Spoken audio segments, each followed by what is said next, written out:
Институциите и натаму не постапуваат по пријавите на станарите од зградата во аеродром, а браќата Дарко и Томислав од станот број 14 секојдневно се борат да преживеат и од минута на минута се закани за соседите.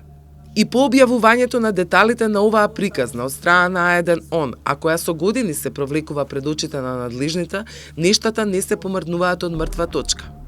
Соседот под нивниот стан, кому плафонот му се поплавил со фекалии, повикал градежна фирма, која некако успеала да го санира проблемот. Мајсторите едва работеле, бидејќи во станот на браќата е исклучена и струјата. Едниот од браќата Дарко, кој немоќен вели дека би сакал да се решат проблемите, помагал во поправката.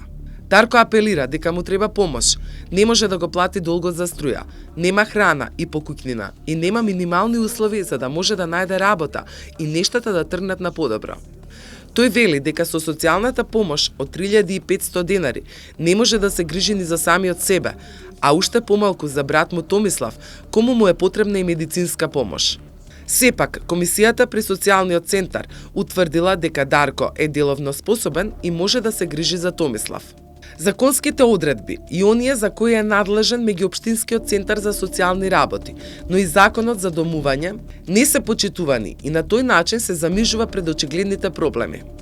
Ако се анализираат постојните закони, во овој случај е потребен протокол за интерсекторска соработка или би се постапувало и по законот за заедничко домување, но и по законот за грижа на возрастни и стари лица.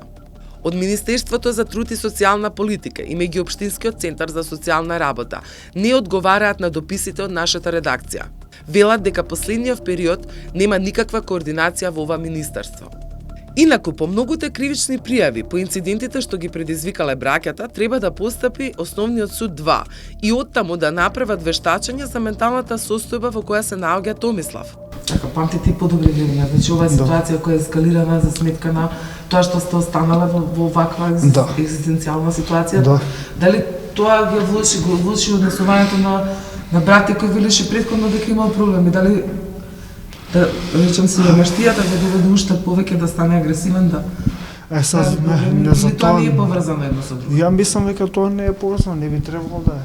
Јас мислам дека он си има проблеми некои психички, а барем според мене така мислам.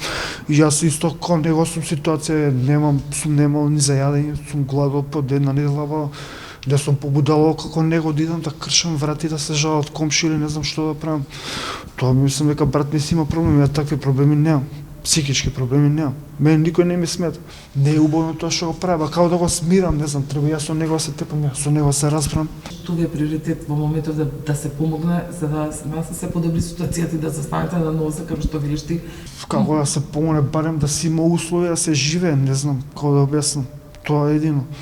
Или па нешто работа се најде, да работиме нешто, пошто немаме. Ако не е така, барем со работа ние да си помогнеме. Кај работаме, што не можеме да преживеам со 3.500 денари месечно. Дури не можам ни сметки да. Сега нема ни грејење во станот? Ништо нема на година, ни струја, ни грејење, ништо.